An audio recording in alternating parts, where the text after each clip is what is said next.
Hey, so Matt, welcome. Thank you so much. Thank you. I'm very happy to be joining you today.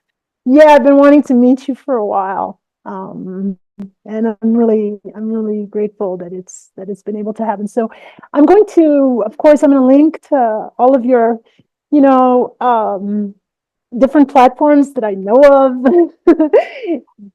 below this video. And I also wish to briefly introduce you, and then we're gonna. This is basically like we were just talking a little bit before we press record. This is basically I was calling it deep convos, and it started with Alex Craner. And the idea is to bridge metaphysics, and I spell metaphysics with two T's because meta in Pali means loving kindness, and I think it's bringing it down into the heart, mind, and so it makes more sense to me. It has more meaningfulness that way. So bridging metaphysics and geopolitics and history, and you're just like such a brilliant dude, if you don't mind my saying so that way. You're such a Sure. brilliant guy. Yeah, I think you first came on my radar with either the yellow vests or it was the pandemic, which we might spell with an L, right? Wink, wink, like it was planned.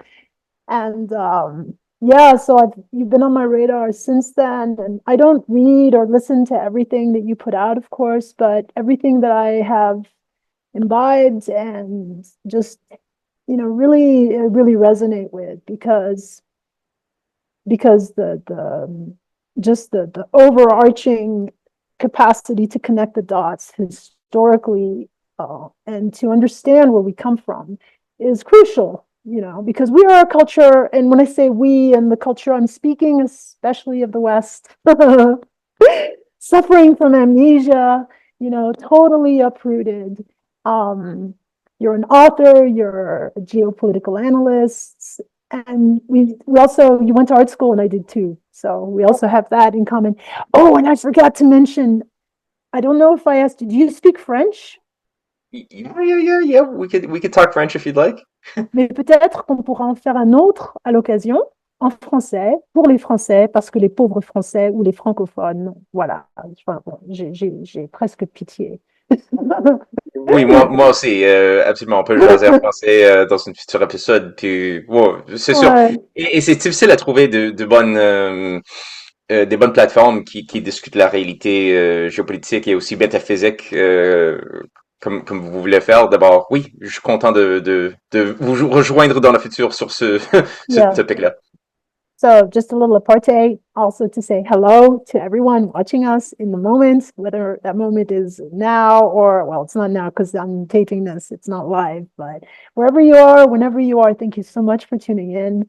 And I hope and I trust, I feel that this is going to be inspirational, because the point about metaphysics is that it's really the grounded being. And then we have physics, and then we have biology, and then we have, all of the social sciences that go up from that. But if we don't have a metaphysical ground, the field that Rumi spoke of, we can't really do a good job of orienting ourselves in the field and drawing strength and faith and certainty, not from like the head minds solely of, because the mind likes to be right of what we're doing, but in terms of understanding that we are actors in a play, and we are also the authors of the play.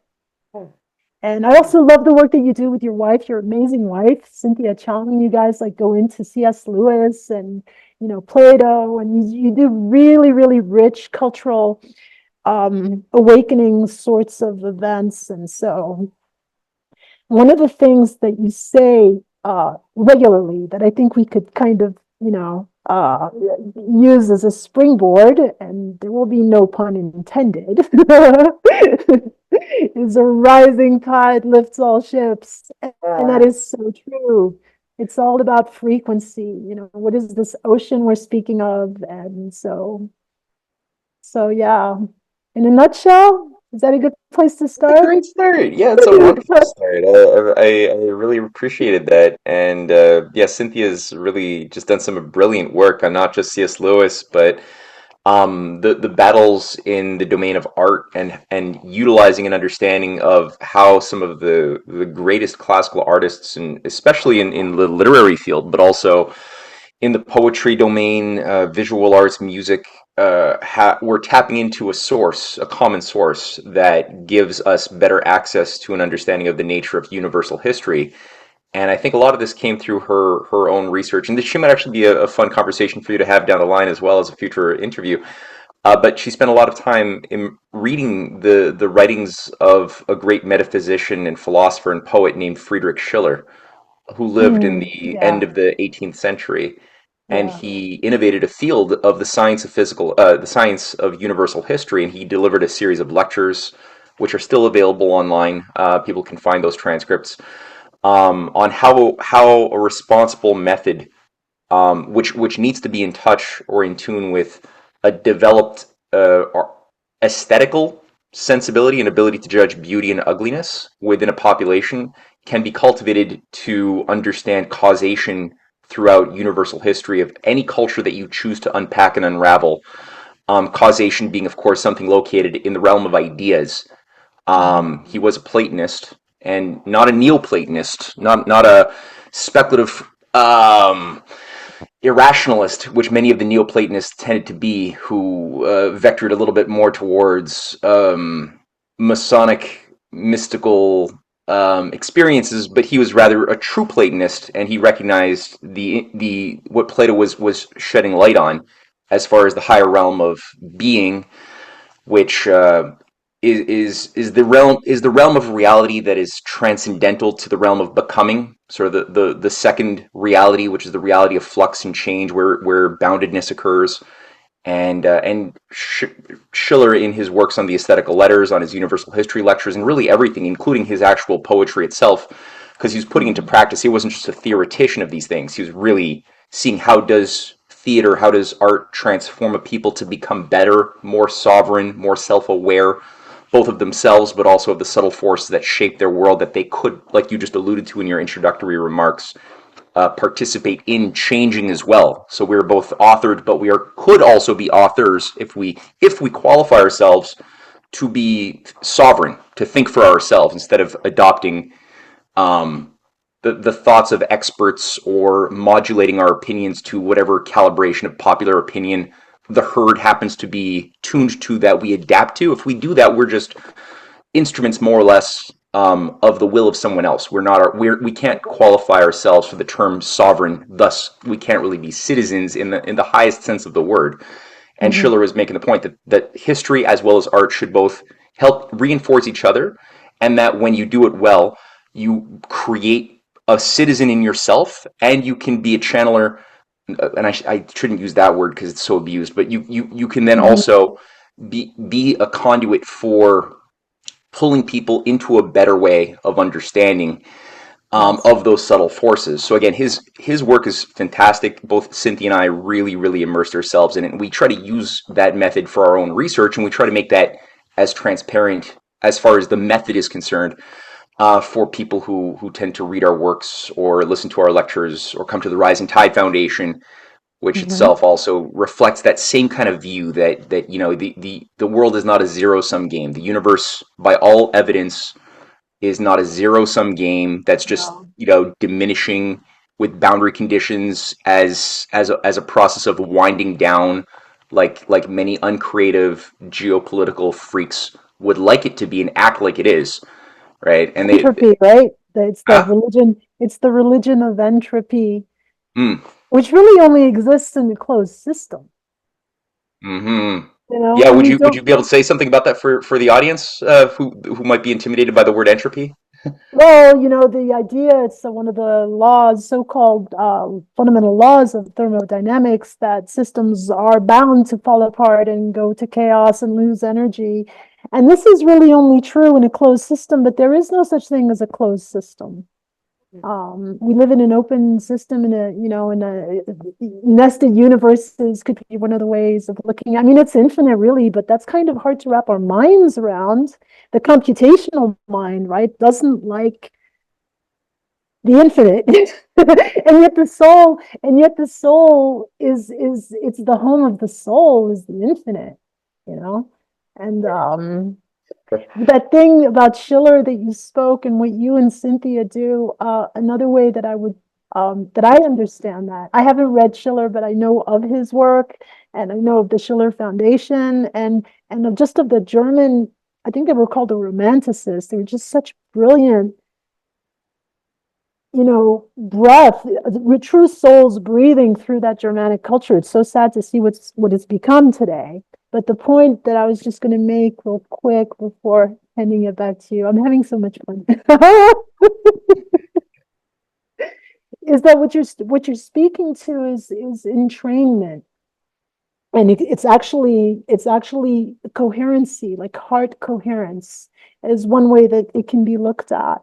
And what it speaks to is that when there's a certain level of alignment and efficiency and communication in a system which is not closed, because obviously we're not closed systems as human beings, even if we end up dying, we relinquish the suit, but there's an animating principle which I know is eternal and which is beyond the time that you're talking about, where we have these fluxes and stuff that are kind of linear, and yet there's this mystery of the intemporal now. And so the thing about coherency is that it's a really powerful force that works through the human heart, which is also the seat of love, right? True love, like compassion, and it radiates out into the field, and it with the attributes of the divine, and it makes goodness, and this is part of the way that we transform the world. I couldn't agree more. I mean, you're introducing now the question of both love and goodness, which is beautiful, right? So there are these different words we use that kind of touch on different aspects of the same one thing. Yeah. But we're often, I think, when we try to diagnose some of the problems of our Western psychopathological issues that we've been incapable of properly diagnosing in ourselves, and thus we've normalized um, things that are abnormal. We've normalized what should be have judged. We should have judged abnormal, and part of that is this compartmentalization problem, where we tend to try to evaluate, well, what is this thing called emotions, the heart, what is this abstract thing called soul? Does it even exist? Many people scientifically would say it's an irresponsible thing to believe in, because it can't be weighed or smelled or touched. It can't, so it's not scientific according to the types of perversions of science that have been normalized in the last century. Because I would say, when you actually read the writings of many of the best scientists throughout history, not only did they believe in the soul, but they recognized if they didn't have a sense of their soul as an immortal, transcendental, but essentially necessarily existent property of their being, of their ontological being, then the discoveries that they did provably make, they knew they could not have made them. So the very fact that they made the discoveries that they made itself was a living evidence that the theory of the soul that they also believed in and had faith in was also reinforcing. Because how do you discover something that you've never known before? You've never seen a new undiscovered law, like whether it's kept on the infinitesimally small, as far as like Gottfried Leibniz, who is somebody who is able to use his mind to develop a new language around the infinitesimal calculus, and measure these unimaginably small moments of change, nonlinear change on the very small, but that also has application in higher cosmology too, when you're looking at mapping out galaxies, trying to come up with constructs that explain the birthing of new galaxies, their relationship to each other. There's things that conventional laws of physics, so-called, can't explain when you look in the very large, or you look into the very small of the atomic or subatomic domain. Or Kepler, and his discoveries of his first, second, and third laws of planetary motion, how they discovered something that no human had ever seen before or even imagined was really possible, but they discovered it. So how could some universal quality be discoverable that we had never known unless there's some parallel harmony between something that already existed inside of ourselves that we recognize in such a way that we could say, aha, eureka, I see it, right? So there must be some, and that's the basis of Plato's Yes. proof in the Meno dialogue, like, because a lot of these are all Platonists. Leibniz is writing in the form of Platonic dialogues in many of his writings on the specimen, not the specimen dynamic, on his new discourses on understanding, or his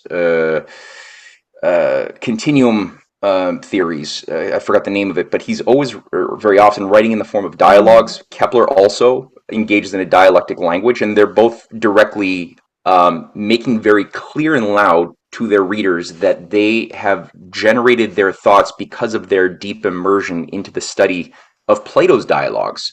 And in Plato's, whether it's the symposium on the question of love and immortality, or whether it's on the Meno dialogue on the question of what is virtue and can it be taught, which also deals with the question of the soul, Plato's always getting at, okay, we can't make discoveries unless we have faith in the soul. But we don't have to have blind faith in the soul. We can actually know that it's true because, as he has the slave boy discover how to double the area of a square just by asking questions and not giving him the answer, he's able to demonstrate that the entirety of the construct of the universe must be reflected in the souls of each person such that they can make the discovery. And it has to be tied to freedom and love. You can't enforce from the outside the truth onto the kid as if the kid was a blank slate having information put into them.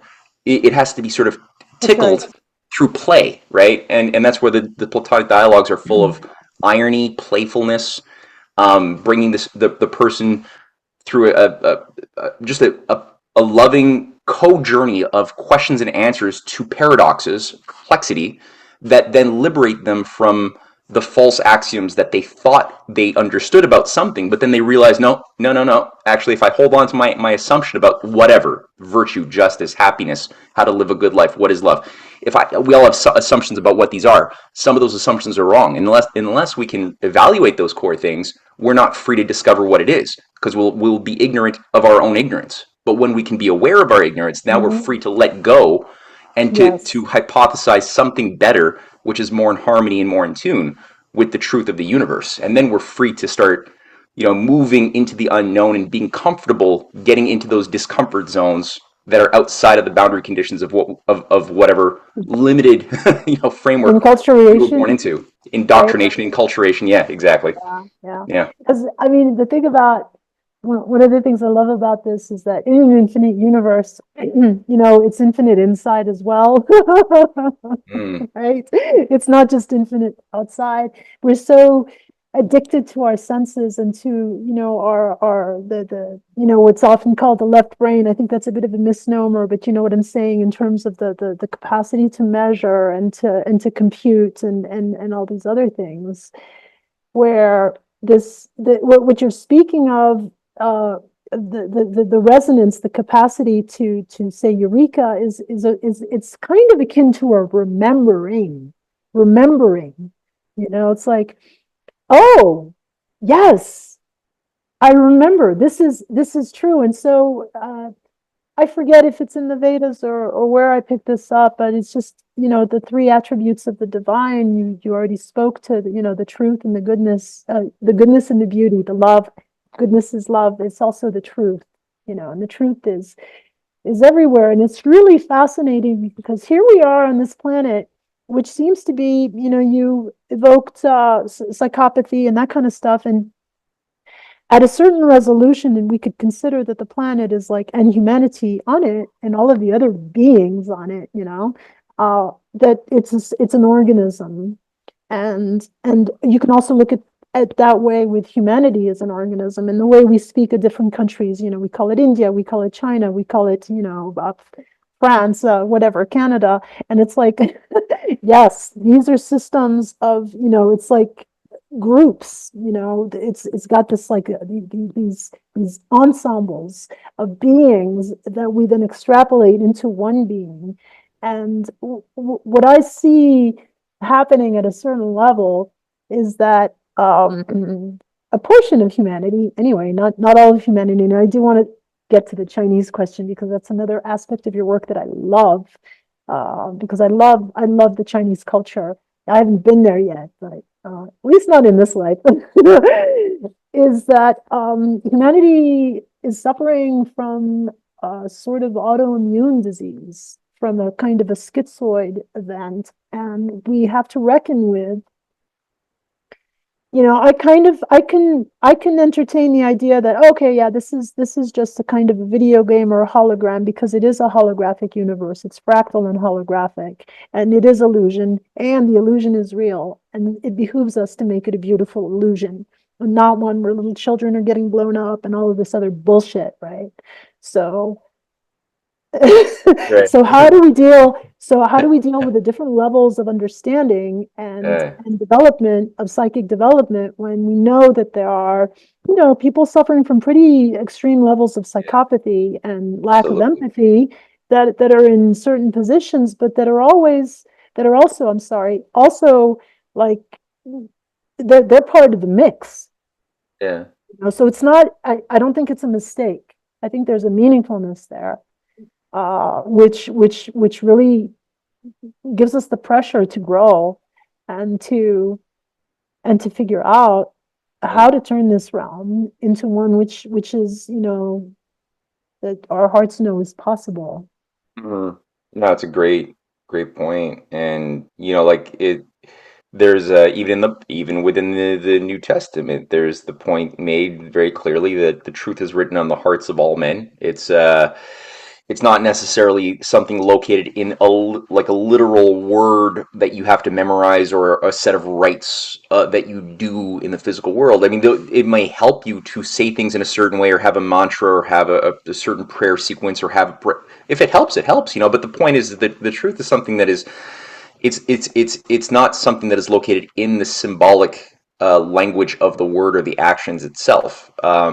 As far as this thing that ties all of humanity, independent of whatever culture people are born into, or race, or creed, or language, or time frame that they're born into. There's something that makes us fundamentally human, and not, let's say, giraffes, or wolves, or something. Like, there's something that we have in common with giraffes and wolves, or even other forms of matter, like lower order worms and rocks. Like, it's all matter.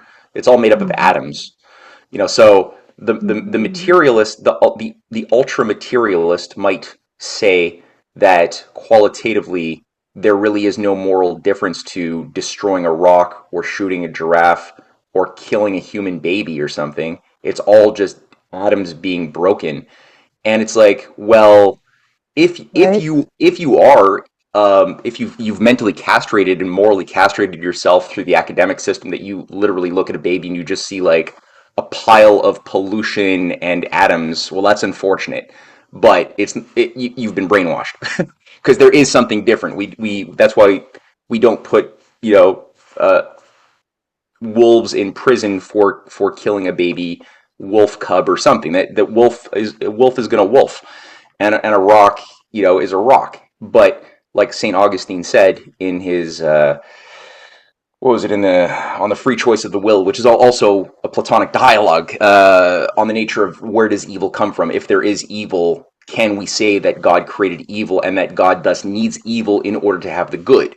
That's a philosophical question that's been going back for a long time in human history, and that's how Augustine begins his Platonic dialogue. And within it, um, he has this young person who's trying to figure things out, um, deal with the fact that first, he hasn't taken the time to think about the qualitative nesting of reality that the mind can immediately know. He's oversimplified what his idea of reality is, and he hasn't discovered that reality is co-defined by a coexistence of three phase spaces of that which is, that which lives, and that which thinks.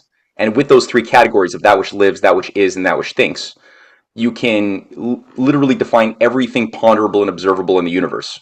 I'm not talking here about like the higher realm of Plato's being, that higher realm where justice lives, virtue, like the higher essences of things, but rather in the domain of that which is visible, measurable, bounded. Um, Everything, yeah, is one of those three things, or a combination of various ones. And based upon that, you could say, okay, well, that which is, let's, isn't necessarily alive.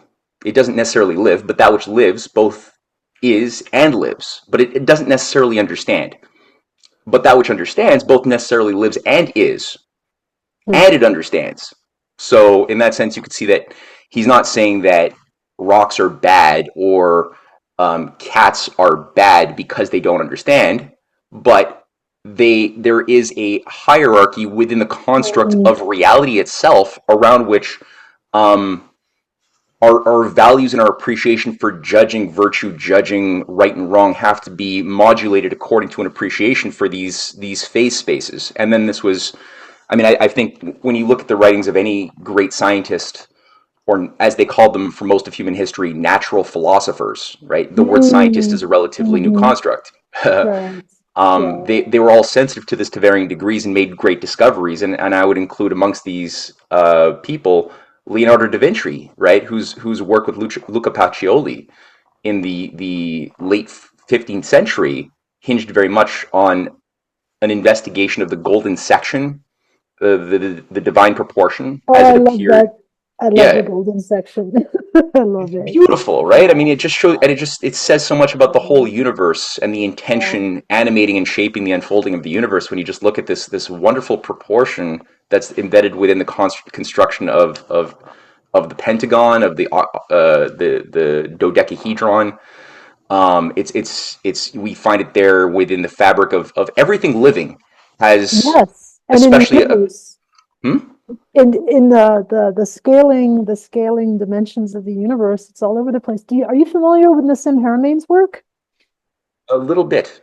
Yeah, he's really gone down that beautiful wormhole. I was going to call it a rabbit hole, but it's a wormhole. I think you would really groove on some of his work, and he's an autodidact as well, which is interesting in terms of what you were saying earlier, or hinting at. Anyway, we don't need to hint at it, just to see the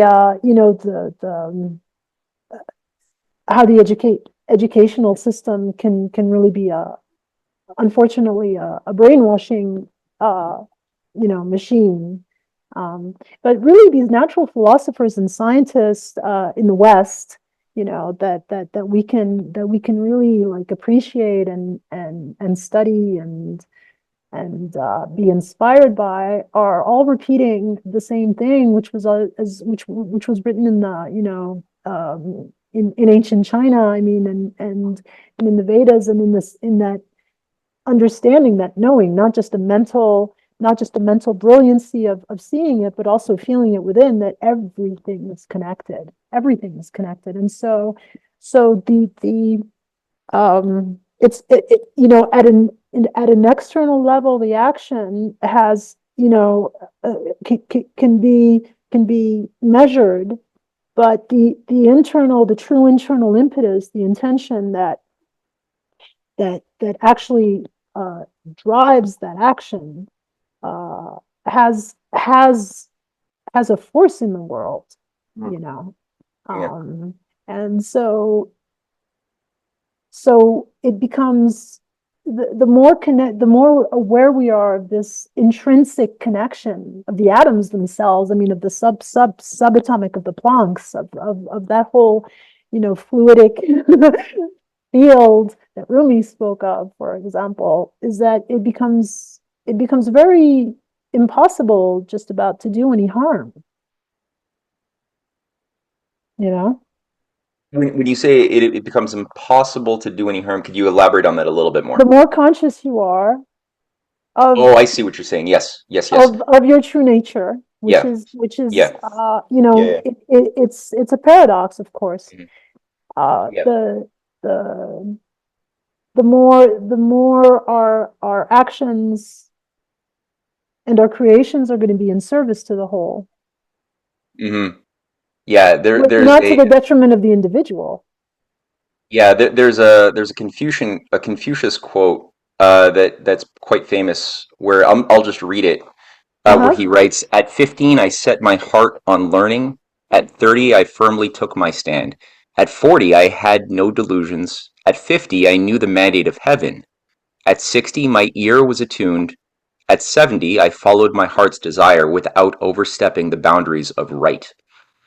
And I think that touches on what I was gleaming from your insight there. That the more you the more the heart is brought into harmony with an understanding of what the universe is and what thus we are at the same time, because as we discover outwardly, ever more that which was formerly we were ignorant of, we also at the same time, if we're doing this, I think in an organic way, we're co-discovering in the inner universe of what we are internally that's making this possible, and reciprocity. So there's a reciprocity, right?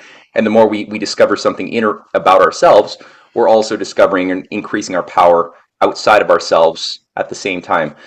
The macro micro combo, or as above so as below, in a more reasonable way than the I think some of the occultists want to try to take it off in a different direction. But Right.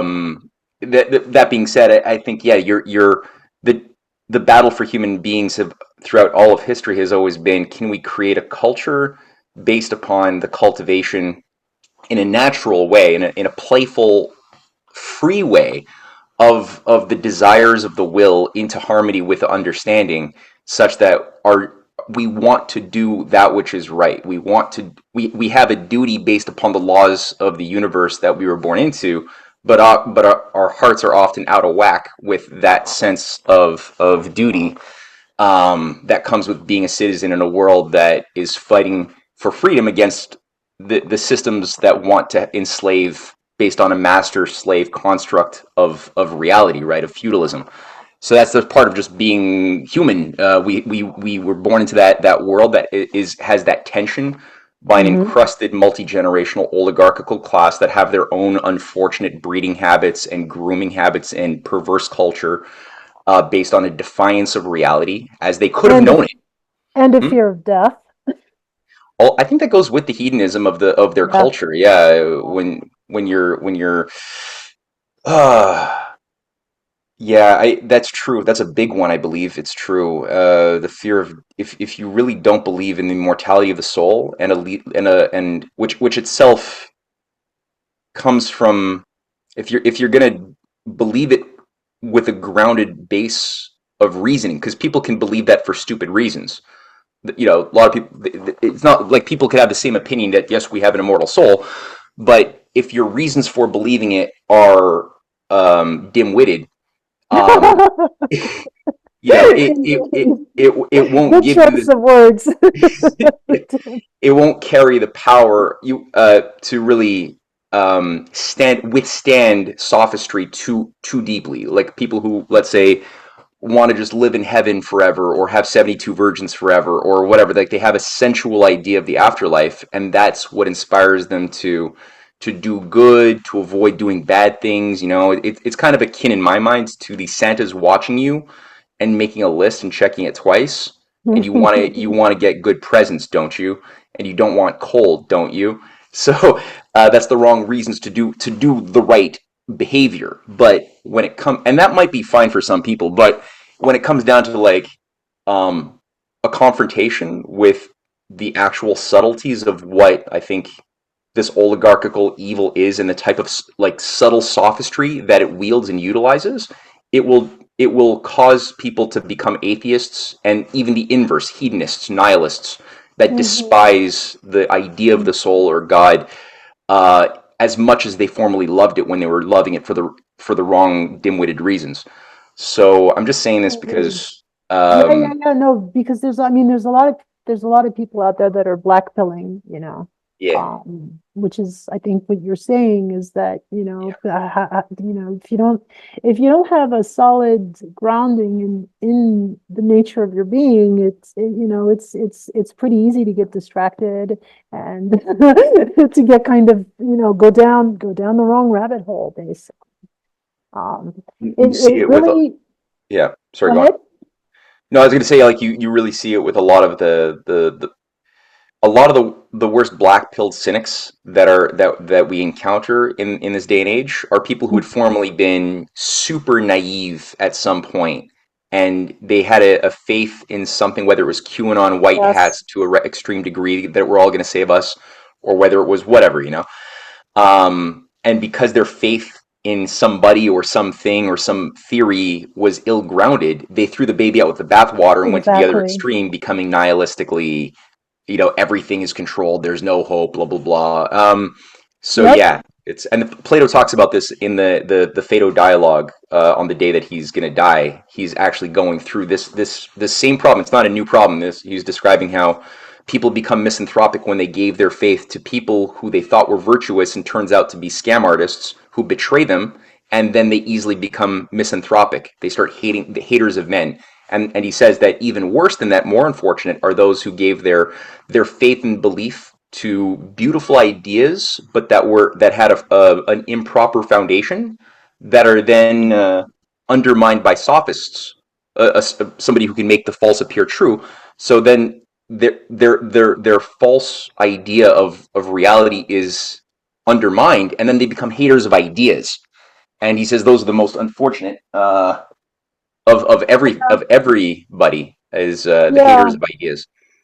Yeah. yeah. And this is why it really is of the essence to teach sovereignty, you know? Yes. Yeah. you know and the best way to teach is really by example, to really dig deep into this crazy human existence. And what I've found is that the only place that I can dig within myself is in the present moment. And so I've made the present moment my refuge. And of course, it's a beautiful refuge. It's huge. I mean, it's infinite, right? And from this place of the present moment of being here, um, I see that we have. I don't know if you've heard of this guy. He's a French philosopher. I don't know that much about him, but he said a few things. He died relatively about 5 years ago. His name was Bernard Stiegler. Really, really, really interesting fellow who, one of the reasons he came up on my radar is that he was speaking in these terms of transcending the limitations of our present culture and economics that is basically driven by this oligarchical class that you speak of, and then you go into great detail with your wife. I think it's really helpful to have a sense of how organized, in a way, uh, I mean, how these people actually are very determined to do what they're doing, and at the same time, thankfully, if I may, I mean, at the same time, they're also pretty darn tootin' stupid, So Yeah, this they're combination. yeah, really crazy Yeah. combination, right? Yeah. Um, so what this guy, but he was a French philosopher who spoke of, he did some really, really interesting work in economics and developing.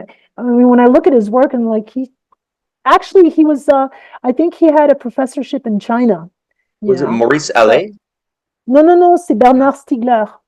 Bernard Stiegler. Okay. Yeah, really interesting guy. And Not Joe. No relation to Joseph Stiegler. I don't think so. I don't Okay. think so. And he spoke of the bifurcation, which was this moment where he would describe the mind, that where we live in such a world where the head brain is given complete reign in organizing and understanding the world, which of course is a normal part of the cognitive capacities. But if those are not rooted in the heart, and deeper than the heart, in the loins and in the guts of our humanity, it's like Lao Tzu said, the true man or woman breathes down to the soles of their feet. And I think that was not just just a poetic statement. It really was speaking to a profound truth of how we can embody here fully as sovereign beings in order to be effective in our actions, whatever those are, you know. And the entrainment of our coherency can be can move through innumerable different forms of art or of work of expression, whatever it is that we're doing. I mean, to speak of some of these Asian masters that are just meditating in the cave and helping to hold the balance here. I believe that that's probably true,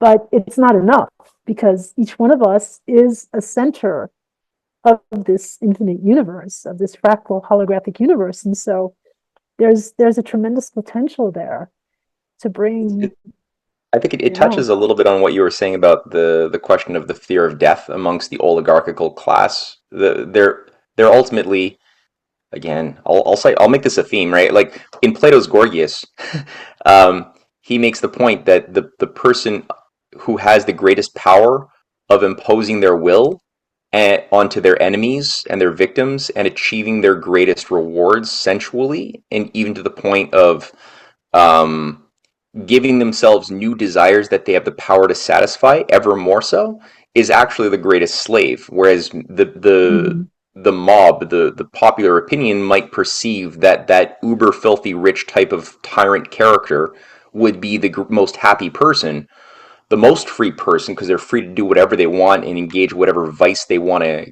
engage with. But Plato, actually utilizing pure reason, demonstrates that they're actually the most pathetic, unhappy person when you take into consideration the existence of their soul as being something that they're massacring with every willful decision to give into the lower part of themselves as the dominant part, because they're just like we have that hierarchy in the universe. There's a part of us, as they say, like which wolf is going to win in the battle within all of us, the wolf that you feed. And if you have that lower part of you that we share in common with the wolves, the material part that wants to fight or fly and like lives on relative that doesn't, it's not animated by understanding, it just is what it is. But we have also understanding. We can also think about the consequences of our actions. We can put ourselves into the positions of people who haven't even been born yet. Like we can vicariously do that and then well, feel we what have they feel. imagination. Yeah, that and the a That's very true, cultured right? imagination is very important for that, to empathize, to be somebody else in that sense, though not lose yourself at the same time. And that quality of love is really, it gives rise to a foundation of citizenhood. It helps us understand not only that we have a soul, what its nature and purpose is, but also gives us a relative fearlessness of death. Maybe not a fearlessness of everything, but we're no longer animated by the fear of death when making our decisions. Whereas the oligarchy is deprived of those moral lessons, because they're kind of captured as they're born into a class that at an early age already has their destiny plotted out, going into boarding schools, being systematically broken of their humanity as they're Yeah. expected to then carry on the traditions of the families, right? It's like a high level mafia type of ethic where you just got to carry on the familia, and all of its distorted, perverse habits that were Yeah, requisite it's for pretty them to pathetic. pillage and steal their macro wealth over the world. And it's Yeah. so unnatural. And you got to pity these people in some I way, though. I agree, right? Yeah, yeah, It's just, and I used to hate them. I used to be yeah. like, they used to really piss me off, and I was thinking, just like the injustice and the genocides and all this other stuff. And anyway, I I grew out of that, I guess. But when you were speaking of the ultimate, the slave, I was just thinking, yeah, it's Henry Kissinger, who said, power is the ultimate aphrodisiac. He was the guy's like a total addict, you know. He said that? Um, yeah, Oh, interesting. Yeah. yeah. So, It's like power, yeah, yeah, but why? Like, what's the point of power? Power is a purpose. And then it's like, it's well, you know, are you just going to satisfy your desires with that power? Are you going to just have fame and status or whatever? Or are that's you it going to though. do Yeah. good What do with you it? identify? What are Yeah. you identified with? Because it's really all about identification, with the wrong things, you know. Right. So Yeah. so so yeah, it's one of the things I love about this time that we're living in as well, and speaking to this fear of death, which is such a motive, it's just such a, it's just like when I look at what's being produced, by Hollywood and all these other things, it's just like, oh my God, it's just kind of on and on and on and on. I tried to watch Westworld and I was like, blah. Just like, I oh, tried. I tried that too. Yeah, Cynthia and I actually gave it a shot, and it was it's just just so like, manipulative. yeah, High yeah, quality yeah, yeah. garbage. Oh, exactly. Very, But very well packaged, like yeah, super, it's really very perverse.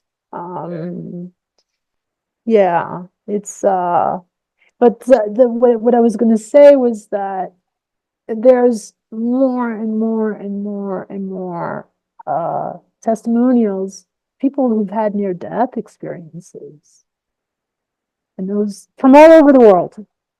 Those are really, really interesting, you know, uh, because people, my understanding is that the majority of people that come back from these experiences, they have a sense of the bigger picture, you know, and of how beautiful that is.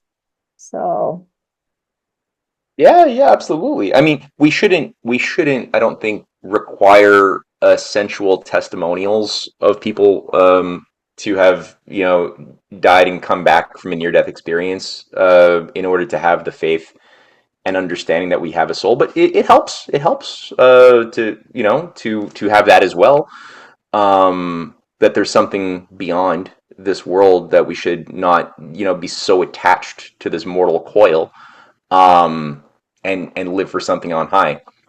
But that's very mhm. much it's inextricably tied to our ability to um, and again, this could be like you can see how this goes off the rails in a perverse way. Like everything can be corrupted, right? All truths can be corrupted, and we have the oligarchy with their own sort of close approximation of a lot of the stuff we're saying that they also believe in. Like especially when you look into the cosmology of the Rosicrucians, or the a lot of the Gnostics that went underground and created these little subcults within Christianity that became the Templars and the Knights Hospitaller and the Knights of Malta, and then Jesuits and all and suborders that have their own inner esoteric initiatory teachings, and then you have an exoteric, nice and pretty love and life type of like language for the uninitiated.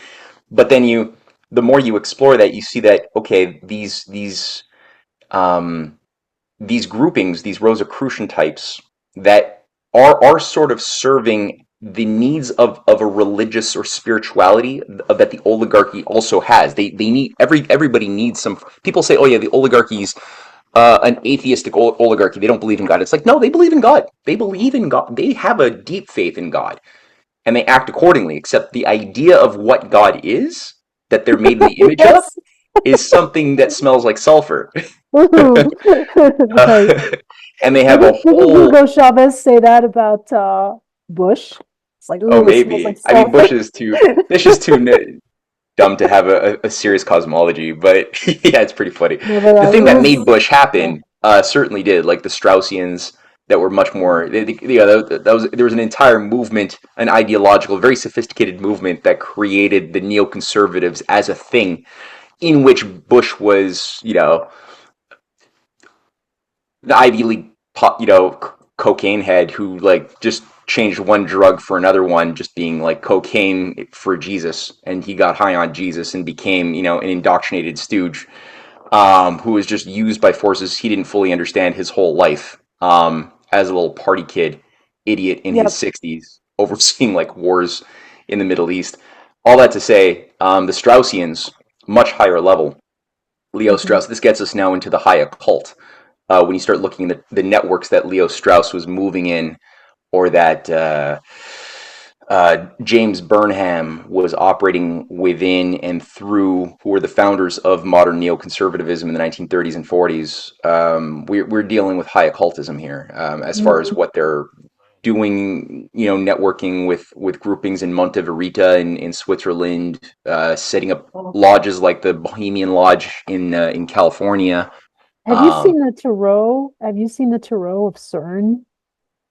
The tarot cards, Yeah, they of made new CERN. ones. They, They made new CERN tarot cards, I don't know that they're new. I mean, these are a few years but old, they're, but they're in the modern age, right? I'm not they're talking like, in the mod. I mean, CERN, yeah, yeah, the the Hadron collider, Collider. the hadron they, collider. Yeah, they made a they tarot deck. they made an official tarot deck. Oh God, not Yes, surprising. It's you've not got to go. surprising. You've got to go check it out. And anybody who's just like thinking, what the hell are they talking about? I mean, when you look, when you lift the Yeah, curtain ever so little, behind that's behind these yeah, so-called, bastions of science or whatever, it's like it gets really quickly psychotic and it totally really does. nihilistic and really Yeah, pathetic. yeah. And I wonder that is this especially an Occidental disease, because I mean, Europe has been really messed up I mean, has been the bastion of this stuff for for such a long time. And it seems to me that other cultures in the East have a much more human grip on reality. And when I think of like the Chinese lifting almost 1 billion people out of poverty, and I watch a lot of, well, not, I mean, a lot is a relative word, but there's so many, little YouTube channels of people like a Spanish guy who married a Chinese woman and they have a pet duck. And they're just like, they're tooling around China. And then there's this Swedish woman who married a Chinese man, and she talks about her mother-in-law, and it's just like, man, how can this bullshit, that it's such a, repressive, but cameras everywhere. It says, look in the mirror, look at the amount of cameras that you have in London or New York or in Paris or anywhere else. I mean, Every one of these things that people are using everyone's addicted to these Five Eyes operations that, or every computer, every smart house, every Google Home, every yeah, Google car, every Tesla. It's all tied up and connected to a control grid. Um, Beyond people can't even fathom, but it's very clear how it's working, and so it's a little hypocritical that we fall so easily into these um, narratives that China is this evil slave state with security cameras everywhere when it's like, no, it's here. It's here. It's already been here for yeah, a long time. And it's like, yeah, look at what they're doing, and there's actually a different philosophy at play. And it doesn't mean that they don't have problems or they don't have of corruption to clean up. They course, have those things. Of course, they have their shit to billions deal of with people, still, but they've done a better of job course, at dealing with their yes, shit than we have with ours, on a huge degree. And we could learn a lot if we chose to just have a little bit of humility and just look at, like you said, 1 billion people pulled out of poverty, not because of anything we did. It was entirely because of the heavy lifting done by China. But at the same time, I've got a friend, Dr. Quan Le, who's an advisor uh-huh, for our Rising Tide Foundation, and he's wonderful. But he's made the point as well that he's a Confucian scholar with a very deep understanding of Chinese history, and he's studied the Vedas, and he's worked through a lot of the Indian texts as well. And he's also made a point that, as beautiful as there's been a cultural movement within these civilizational processes, you also have a similar parallel expression of an oligarchical, perverse culture, that hmm is something you can explore throughout the history of those civilizations as hmm well, hmm which has its own characteristics, its own um, um, philosophical text. It manifests like it with different form, but the essence of it is hmm exactly the same thing as the essence of the oligarchical culture that's done so much damage in Western civilization. Very much the same principle, that Plato was getting at in the Gorgias Interesting. dialogue. Yeah. Interesting. At the same time, it doesn't seem to be as toxic in terms of its, it's like the cancerous cell seems to, they've stayed more localized because there hasn't been the the rapacious kind of predation that you see from these Western threads that just like tentacles would enslave the whole world. And so I wonder about that. I said, what is it about? What is it? Is it in the, well, the DNA is a funny thing to bring up, because what is it really? It's not just a biological. It's I think it's a way to store memory, um, you know, and so it has this this kind of subconscious continuity Yeah. that perpetuates, and as far as it remains subconscious, it's lacking light, Yeah, right? yeah, yeah. Well, sure, Yeah. sure. Well, definitely their capacity to maintain deeper cultural memory is much better than the West is a very important factor, especially with China. India is not as good at it. And that has a lot to do with the British imperial takeover of India for like over 2 centuries. Britain Uh-huh. got in there in the 17th century, Yeah. and had And gone killed a lot of people, like killed a millions. lot of people, and also went to work taking control of the narrative of what India is for the Indians. It was the British over a short period that began teaching the Indian elite what it means to be Indian, and selectively translating certain texts that were conducive for an imperial foreigner to control a nation.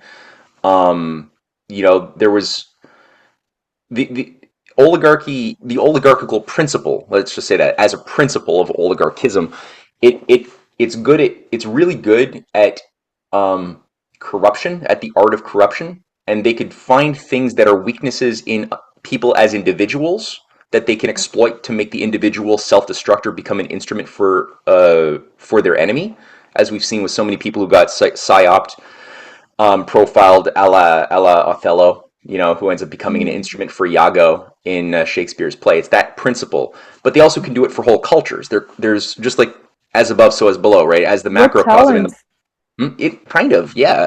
And they're very good at profiling like cultural weaknesses. And there's something within the caste system of India, which was Yes. already an issue, an elitism thing amongst a Brahmin class that saw their lighter skinned selves as being just somehow superior by some way than the darker skinned poor.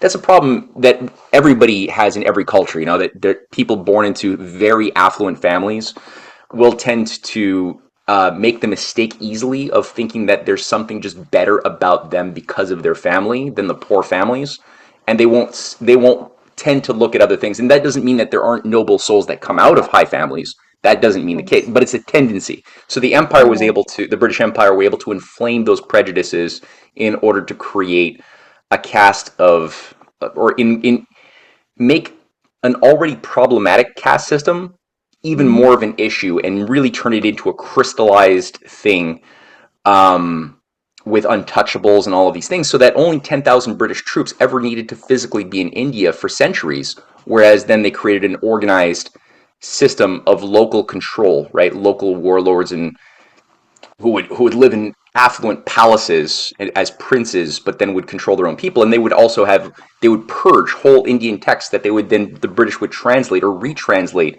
the Upanishads into a language that was, or even the Kama Sutra. The fact that Aleister Crowley's mentor, Sir Francis Burton, was the first translator of the Kama Sutra, and Oh, then wow, I didn't know yeah, that. or it was a theosophist. I forgot his name now, who was a Mhm. perverse sex fiend maniac who was the first to translate the Tibetan Book of the Dead.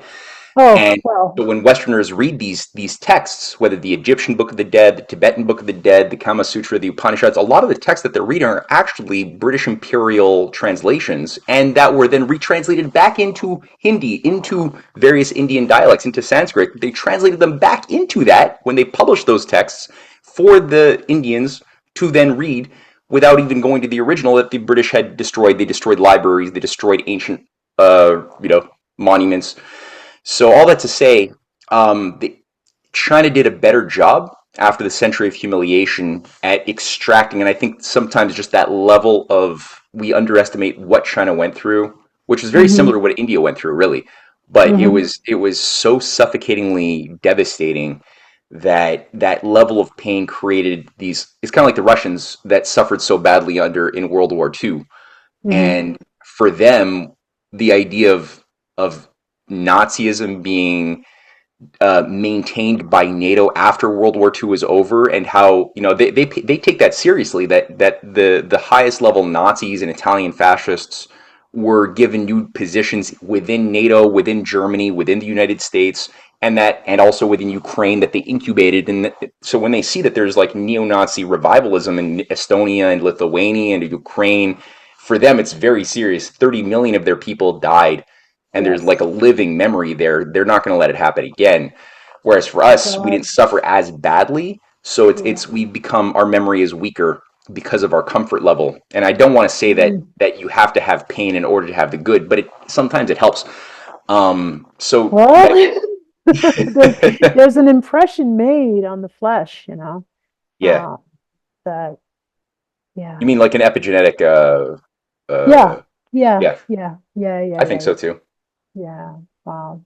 Yeah, I think so too. So, and there's also They have it, something. but the point is they have the same Renaissance Dark Age principle at Well, like foot binding, and I mean, there was all sorts of oh bullshit yeah. going on in China. I'm I, not like I don't put the Chinese culture up on a pedestal when I say that I love it. I just think it's there's that there's something solid and coherent there that we can actually witness today. Well, You also, the one know, thing that made them successful is that they've been able to maintain a meritocracy as far as yes, teaching their their civil servants and their aristocrats. Like by aristocrat, I mean like hmm you have a society that with the idea of the philosopher king, the ruled by the best of the people. That's the sort of the ideal of the republic as well. It's not a democracy where it's mob rule. It's the idea of we want to select from among us the most capable, the most moral to be the representative of the people, ideally. right. Hence, that's where the ideal term aristocrat comes, not what we've seen Not most of the blood. time, the It has nothing self-professed to. aristocrats. Yeah, Right, but right, China's done a and that very good which job at yeah, maintaining um, yeah, systems of testing where they give everybody, and that's been the case for thousands of years. Even a peasant child from a poor family has an opportunity, generally, or a much better opportunity, to do the test. And if you excel, you do the work, you can pass and go on to have a position of influence without going into a skull and bones society or getting tapped on the shoulder or something. You can just, and so they recognize through these things the importance of looking for capable, competent people to have administrative jobs and who have experience. Like, look at Xi Jinping, like the guy who had to work for yeah, many years on a farm, right. And build they're up all skill sets. engineers.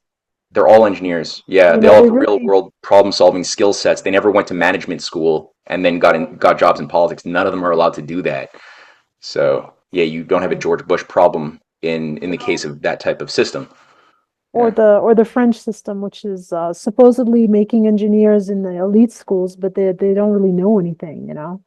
Well, yeah, it's just theory. It's They're not just building anything, so they don't need to know right, reality, right, right? It right, only works when right. you're building real things in the real world to test your theory out versus, okay, you're an engineer, fine. You're not, you're putting your work now it's like, I have friends who are engineers they went through Berkeley. They became environmental engineers and they're now working at the Vancouver Ministry of Transport, going through environmental impact studies to like put a park bench in a street where there used to be cars. And, like that's the job that engineers are doing now. Is figuring out Yes, what a how to take hijacking, down right? Uh, yeah, how to take down infrastructure and replace it with bike lanes. what a, I mean, Not that bikes are bad, bikes are fine, but no, I it's mean, become a bit of an ideology. it's become a bit, right? And Yeah. very confused one with the attacking Monet and Mona Lisa and so on and so forth, all for, the holy global warming bullshit. Oh my Yeah, God. Oh my right. God. Well, I think a lot of this, and I'm not quite sure how long we've been on with, I guess when we started. an hour? It's been about an hour. I don't know how long you want to go. As you Um, see fit. okay, cool. Thanks. I'm going to turn into a pumpkin soon now. I was going to say that I think part of this has to do with the languaging, the language, really there's something about the English language that has and I've seen some really, really strange and compelling experiments of people, you know, analyzing the structure and the semantics and the just different aspects of the language, which really, really point to it being a tool of, I mean, all language is a tool of manipulation. Manipulation itself doesn't necessarily mean anything bad because we need to, we manipulate to create, right? The question is how transparently is that happening and to what end, right? Not just how transparently, but to what end, because they're getting pretty transparent now about what they want to do, and it isn't good. So Yeah. it's really about seeing, well, what's the target? What's the target here? And I wonder about the Chinese, among other. I'm really kind of fascinated. I would love to learn. I'm not saying that it's too late, but how language, is shapes our thoughts, shapes our paradigms, and then can be, because so much of this comes from, I'm not saying that it was the British, because I understand the historical, from what I've learned from you and from some other people that speak to this as well, that you know quite well, like Alex Craner or Jeff J. Brown. All three of you guys speak French too, so we're gonna have French. we're gonna do French and English, because I'm also gonna We speak can do a with Jeff. roundtable at some point. Yeah. Well, the French, I just don't know how much good information they get. It's just kind of depresses me when I tune in. There's Etienne Chouard, who's a really wonderful political thinker, but I've heard him say pretty stupid things about China. Um, and then there's a few others, but I mean, there's a guy called Slobodan Despot, who's a Serbian in Switzerland, who's speaks French impeccably, and who gives a pretty, that there aren't that, I get a sense there aren't that many alternative voices, is basically what I'm trying to There's say. yeah, there's not Yeah. that many, and I mean, in Quebec, where there I was in France for a little bit, helping with the presidential campaign of Jacques Cheminade, who represents the Schiller Institute in France. Back in Really? 20 yeah, that was back in 2012, and I was up there for about 7 weeks or so, and it was a lot of fun, and I learned a lot. But and it was cool because in France there's there's this fun quality where if you get your 500 mayoral signatures, which is hard to do, but if you can do that, then there's laws to guarantee, not that it's even followed properly, but still there's laws that do guarantee equal media time in Mhm. print and televised mainstream press for each of those candidates who do get those signatures to say their piece and to have public debates by law, and that was Charles de Gaulle that we have to thank for doing that, which I think is a good. It's good that they have that, but unfortunately, when your culture becomes so intellectually confused and corrupted, it obviously can only do so much good. But it was nice to see that Cheminade, who is such a cogent, coherent communicator and analyst, was able to have a platform like that for that period. That was good. Not that the French people took advantage of it to the degree that they should have. But Yeah. there's something I think the problem with language is nominalism. That's the biggest one where Yes. people they forget Yes. context.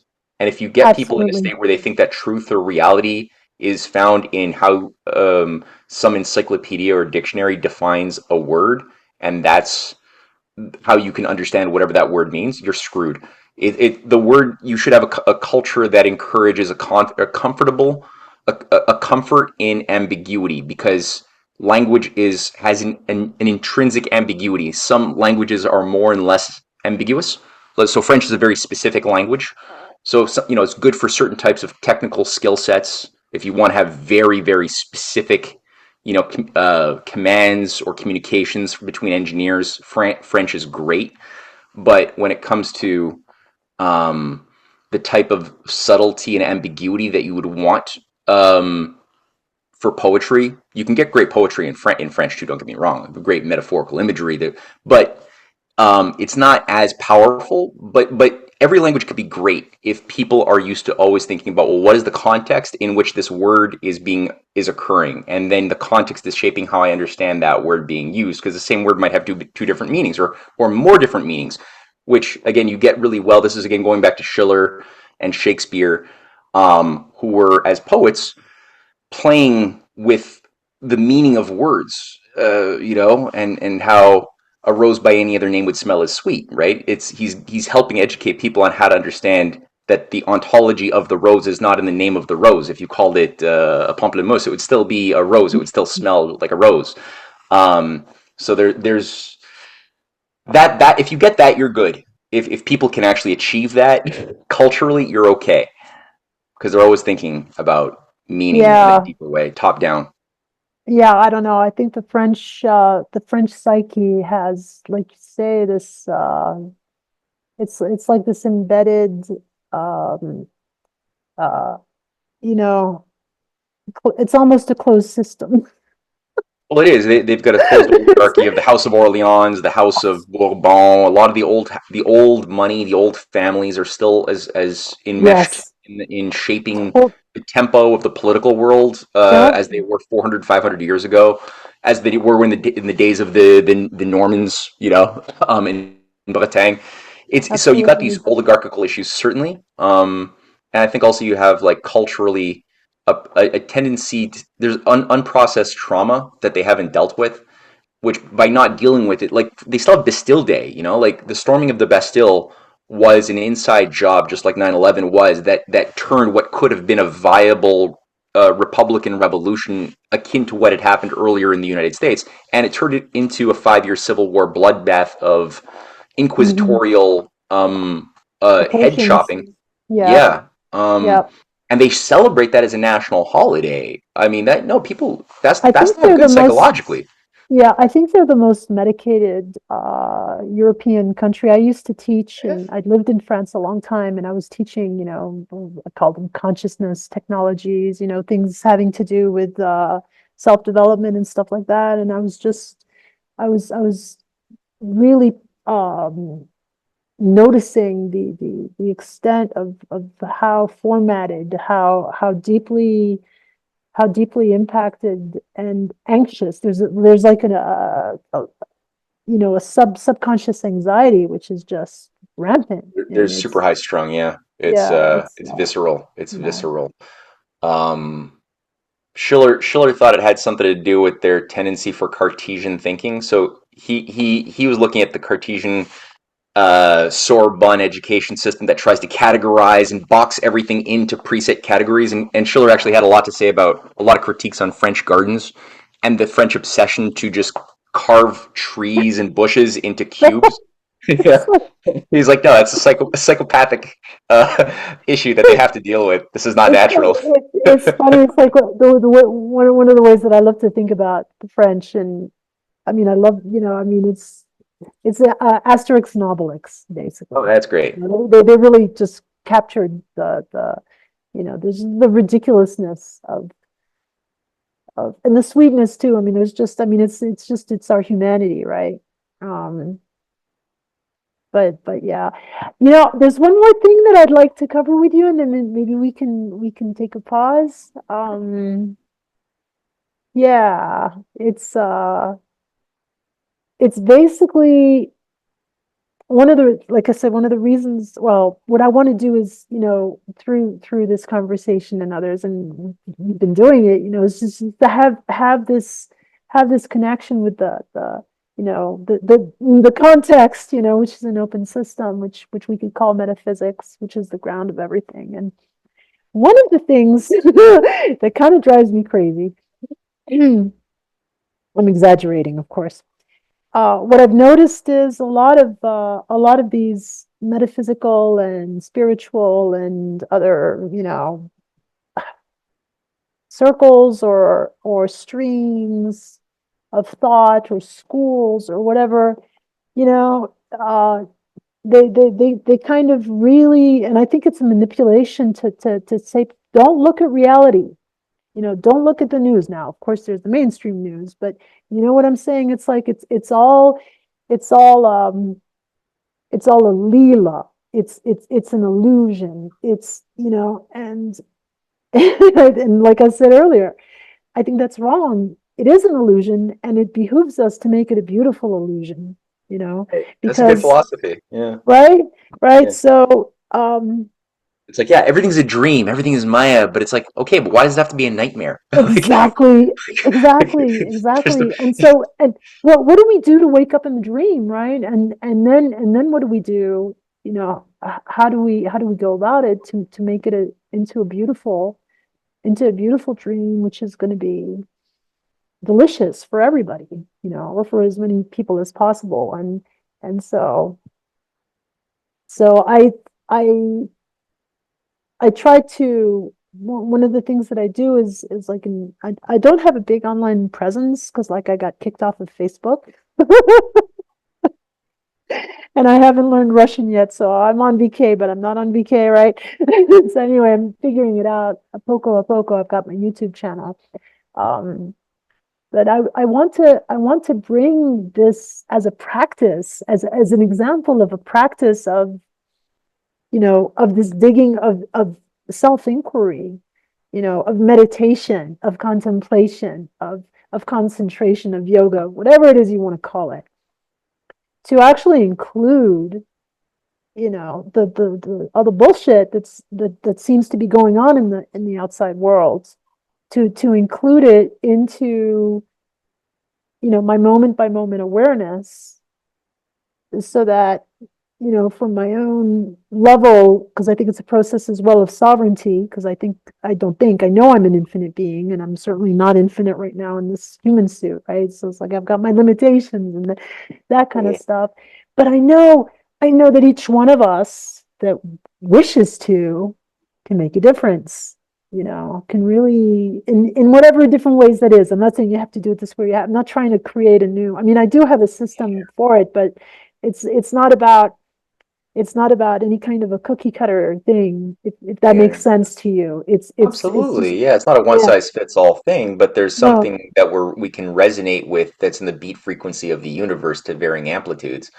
Yeah, I think about that a lot too myself, because it's like we have to be it's a challenge to look at this ugliness and understand this ugliness and keep a positive attitude despite all of that.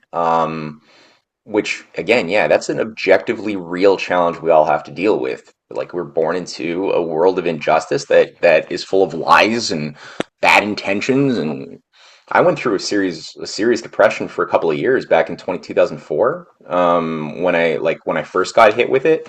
And like I gotta say, it was, as a young person, I'm in my whatever 2021 or something, and I'm coming to terms with the fact that most everything is based, that people and your loved ones and friends are shaped by their opinions, their identities, the world that they live in is a giant lie set up to ultimately be a slaughterhouse for most of humanity. Like, as far as like one of the intentions, it doesn't mean that it has to happen, but that's like a really big intention animating a lot of history. The murder of JFK, Lincoln, Martin Luther King Jr., Malcolm X, Fred Hampton.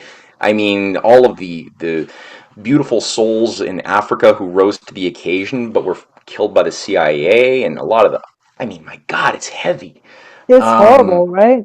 it's really It horrible stuff. really is. Yeah, yeah. So for me, like, it was like a balm in Gilead, to start encountering through. Originally, I had encountered this set of ideas that we're discussing, like this approach to a deeper appreciation of universal history, of the metaphysics of reality, of Plato, of Schiller. But when I became involved with the Schiller Institute, the an Hmm. organization created by Lyndon LaRouche way Yes, back. yes. It was created in the 80s, but LaRouche has been doing this since the 60s, and he's dead now. But but I was fortunate to encounter that way of thinking, which did enliven me. And despite the fact that for many years of my volunteering with the organization, I personally didn't believe I would see the day um, of of justice actually um, overthrowing oligarchical systems in humanity, and I still may not. But it gave me joy knowing that not only was it possible, but ultimately necessary that that natural law eventually be manifest in the human condition, and that's ultimately our true wiring, is to move towards that realm. And we're Hmm. sort of like in this idea had me reappreciate what the human experience has been up until this moment of our collective evolution experience as being sort of like akin to the infancy of the species, like except Yes, that unlike an actual infant, which will physically die at some point, there's like a limited temporal physical nature to a human baby becoming a mature person and then an old person and eventually dying. The species doesn't have that absolute dead boundary condition because, now as you it's like a pointed out, we're jellyfish. oh, you mean in the sense that the whole ocean is connected to the jellyfish? Is that No, what I you mean? mean that the jellyfish is dying at one end and being born at the other. So in a way, it's an I infinite see and what you're immortal saying. creature. So Why it's, not? Why I'm not? interested. Yeah. Okay. No, you can make a poem on that actually. See if you can do it. But yeah. But that gave me an appreciation that okay, we're learning how to be human, so this has been a learning phase, these little ups and downs. We've gotten close to walking, we've fallen, dark age, then we figured out through the fall what we did wrong, renaissance. And you got these in ancient civilization like ancient Greece. You've got examples in the pre-renaissance to renaissance period. We're going through a bad spot right now, but different cultures are sort of reverberating as they're slowly learning how to walk and run and fly.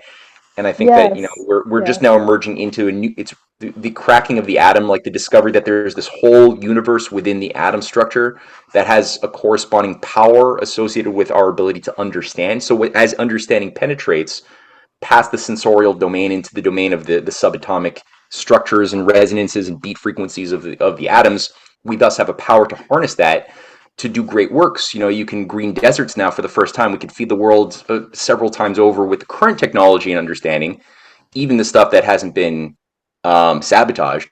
I think cold fusion has probably been sabotaged several times over, but even with what we have, we could do it. oh yeah, oh yeah. Um, But there's thorium now in China, and then the Sim Harriman is also developing crystal technology, which is really interesting. And I think it's just the human creativity is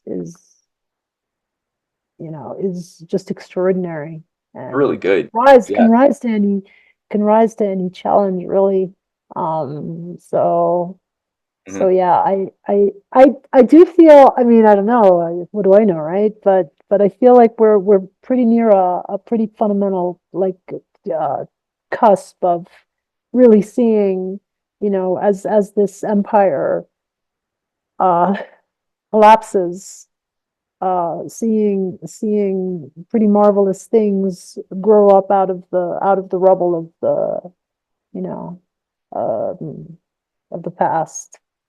Yeah, Um, I do too. I do too. And I mean, yeah, again, like you look at right now, I just got news that today NASA was forced to cancel their newest, most advanced lunar rover that was supposed to land on the pole of the moon to as part of the exploration of the different water deposits, of which there are many in the yeah, poles, especially, right. and that was just canceled. It was built $450 million. It was built. It was begun under Donald Trump. It was just finished, and just as they finished it, they canceled it after spending $500 million to chop it up to sell it for scrap metal, along with a bunch of other projects. The Chandra X-ray telescope is being canceled. The Really? oligarchy that's controlling the West is so committed to shutting down anything that gives us an insight into the infinite, the that which is beyond the senses in the limited world of finiteness that they want to create in a world of diminishing returns. Everything that would break their formula, they're trying to cancel it. But it's happening. I don't want to get too demoralized about that because it's happening ironically at a moment where you have Russia and China that have just accelerated their their permanent lunar base that will be built with at possibly before 2030. China has a program for fusion power based upon mining helium-3 resources from the far side of the moon. Oh my They've got God. like there, and so Oh, it's kind of it's poetic it in is. the It ironical really is. sense, right? And they're just showing humanity how to be human. Like what does it They mean? And are. I think They that the are. more you just perform and solve problems, the more your success is successful. The more that's the best way of fighting the oligarchies, prophets of doom that are always trying to say how bad they are, how limited resources are, all of these limits that they try to put onto our Scarcity. imaginations. It's like the Right. proof is in the pudding. They're the ones pulling a billion people out of poverty. They're the ones who are like Yeah. solving the problems of fusion. They're the ones who are making these breakthroughs that John F. Kennedy was inspiring us to do. They're Right. the ones who picked up the torch, and the proof is again in the pudding in what they're doing. Yep. So it's not a question of battling it on like theoretically is China on the good side or the bad side. Just like what are they doing? Like I'm What's not even. You don't happening? even What have are to the get into the results? theory of it. Right. Yeah, Right. The connectivity, the new Silk Roads, and all that yeah, stuff. And it's just like it's this opportunity for everybody to prosper, and that's the best way to fight the fundamentalism that gets really weapon. That is the favorite garden of the oligarchs. yes. Feeding that kind of bullshit. And keeping people down. So I'm more than optimistic. I have deep joy in my heart, it's just that I also see the suffering, and I feel moved, and I want to say no, stop. We have to, so let's find ways to stop this, and yeah, You're so yeah. unspiritual, Victoire. You're so like it's I know, just like lowering people's vibes. right.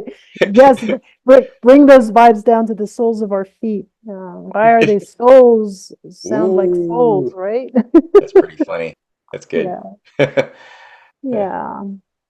Well, I want to say thank you so much. I'm starting to, I'm starting to turn into a pumpkin.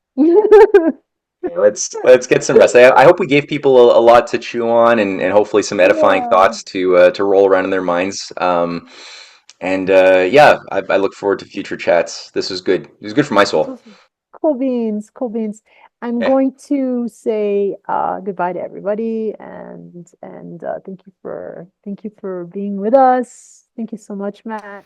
Yay. So remember, everyone, to please look at all of the links and the information below this video so that you can find Matt online. You can get his books, and let us know your comments and your questions. Please remember to like and to share the video and to subscribe to my channel. And thanks again so much, everybody. Ciao, ciao.